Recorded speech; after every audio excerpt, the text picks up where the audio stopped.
Okay guys, this is going to be example 1 for absolute value inequalities. A couple of things to remember before we get started. Number 1, your absolute value must always be by itself. So you have to get whatever else is happening, you got to get the absolute value by itself.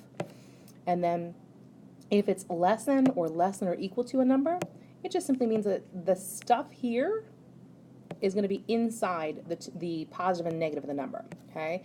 And if the absolute value is greater than or equal to a number, that simply means that this stuff inside the absolute value is going to be on the outside of the number, so it's going to be greater than the number or less than the negative number.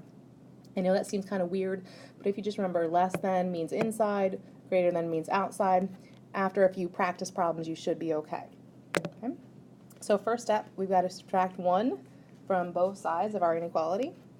Then we're going to do the absolute value of n divided by 6 is less than or equal to a 1.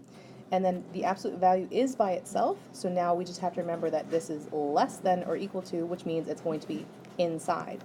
So we're going to do a negative 1 less than or equal to n divided by 6 less than or equal to a positive 1. And then you got a nice quick step of just multiplying everything by 6. Right?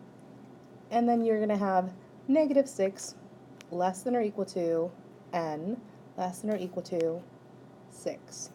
And that's your answer. And when you go to graph it, I'm going to put it in green. You're going to do closed circles because it's or equal to. So closed circle at negative 6, closed circle at positive 6. I'm sorry, those are kind of crazy. And then just everything in between.